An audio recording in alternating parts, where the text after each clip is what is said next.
By 1986, the Troubles in Northern Ireland had entered a phase of hardened routine. Violence persisted, but it no longer arrived as shock. It lingered as expectation. The year unfolded under the shadow of the Anglo-Irish Agreement, signed months earlier, its consequences still reverberating through politics and communities alike. For ordinary people, 1986 was a year of tension without resolution, where the promise of political change collided with entrenched distrust, and daily life continued under the weight of uncertainty. Unionist opposition to the Anglo-Irish Agreement remained fierce throughout 1986. Political leaders rejected its legitimacy, and protest campaigns continued with determination. Mass rallies had given way to sustained resistance, including strikes and acts of civil disobedience. For unionist communities, there was a strong sense of being unheard, of decisions imposed without consent. This translated into a mood of anger and defiance, one that shaped public life and influenced how communities interacted with both government and neighbours. Nationalist communities viewed the agreement with cautious distance. While it offered recognition of the Irish government's advisory role, its practical benefits were less visible. Many continued to experience the same realities: military patrols, economic hardship, and political marginalization.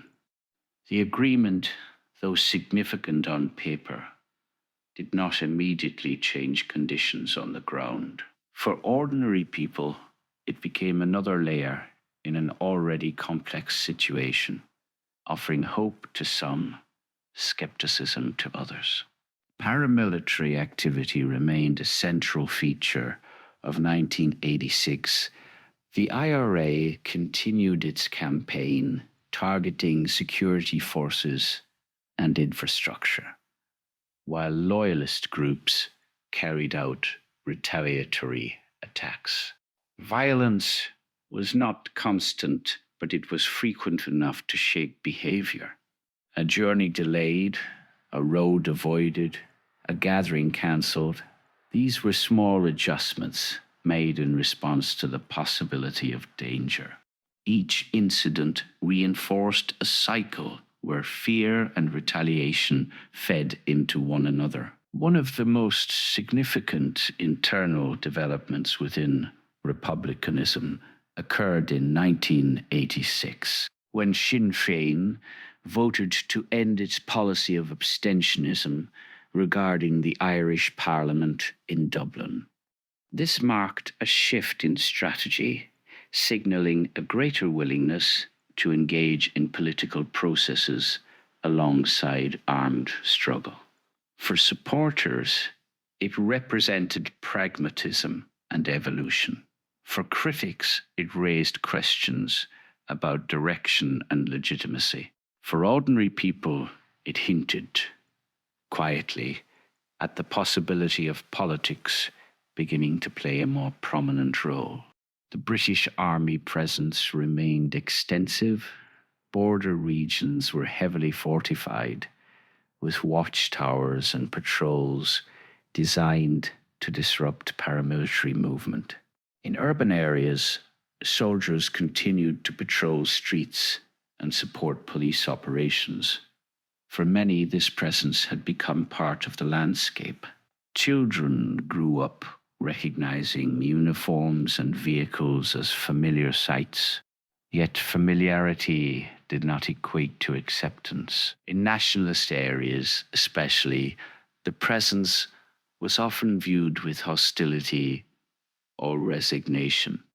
Policing continued to be deeply contested.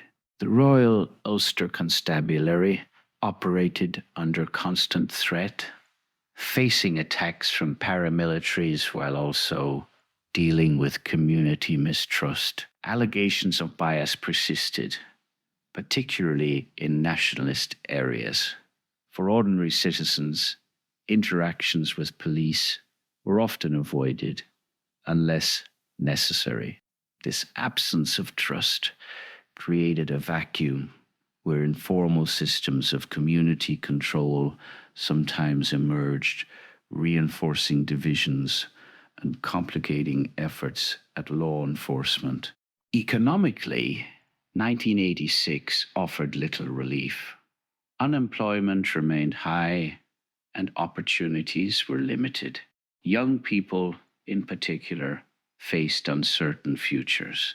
With few prospects, some were drawn toward paramilitary involvement, while others sought to leave Northern Ireland altogether.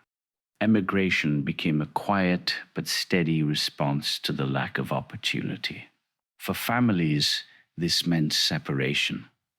Children leaving for Britain, Ireland, or further abroad in search of stability that could not be found at home. The experience of everyday life continued to be shaped by division.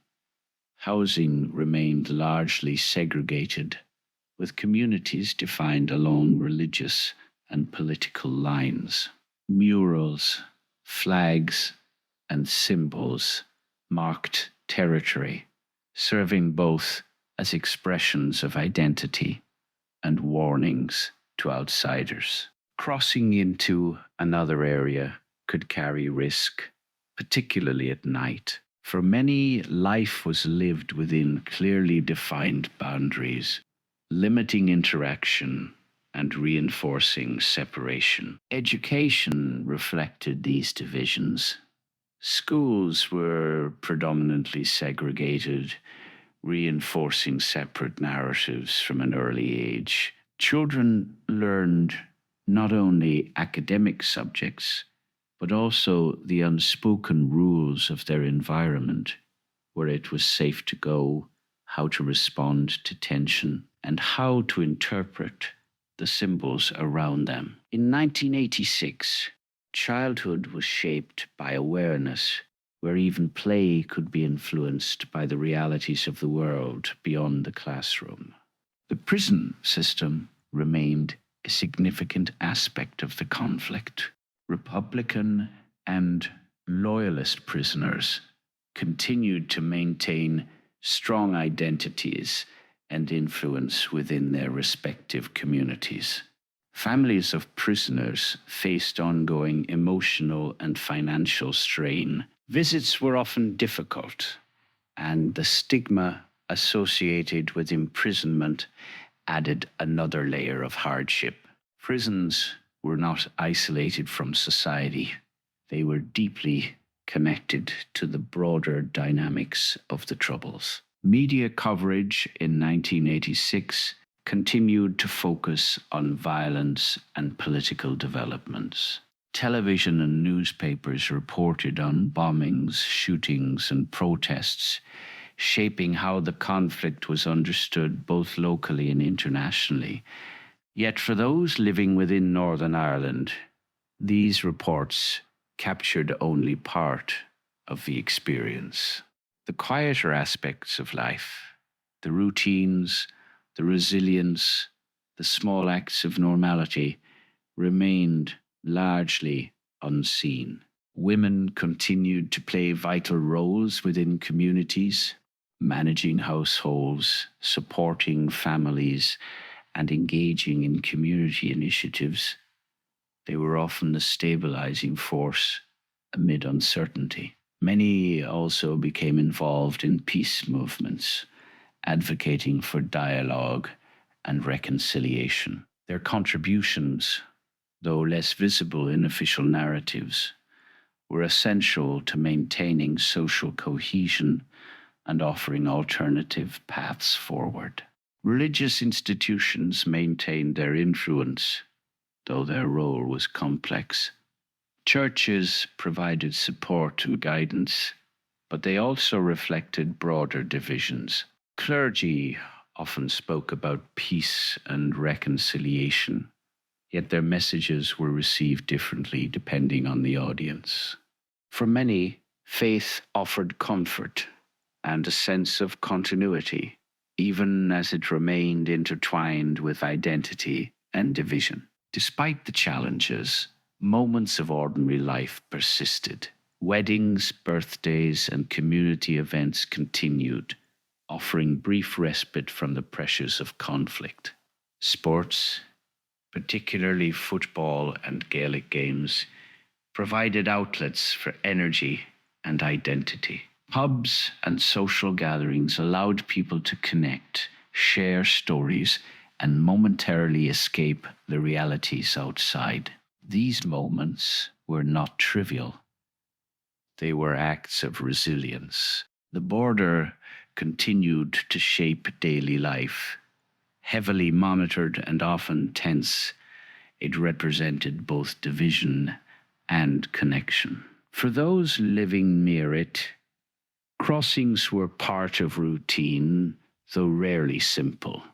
Delays, searches, and scrutiny were common.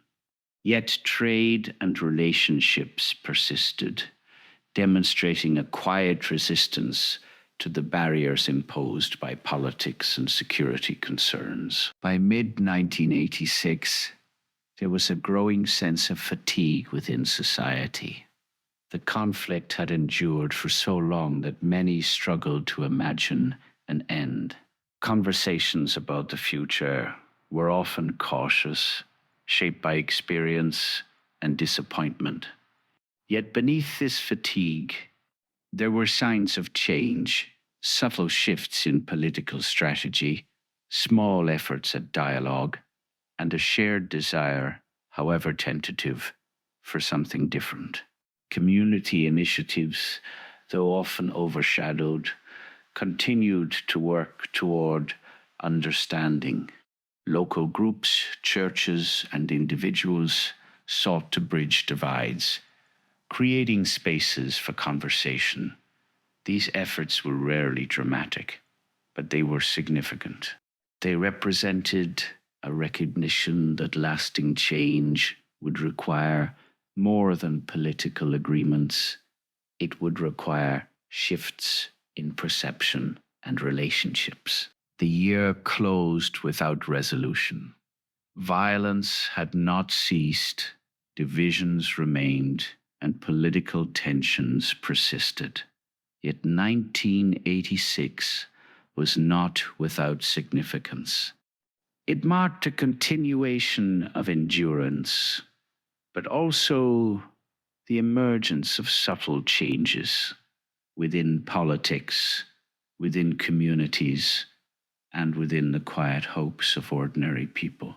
These changes were not yet transformative, but they hinted at the possibility of a different future. In the end, the story of Northern Ireland in 1986 is one of persistence. It is a story of people living within constraints, adapting to circumstances and continuing despite uncertainty. The Troubles shaped every aspect of life, yet they did not extinguish it. Within the tension, there remained humanity, resilient, complex, and enduring. And it is within that endurance that the deeper narrative of 1986 can be found, not only in what was suffered, but in how people continued to live.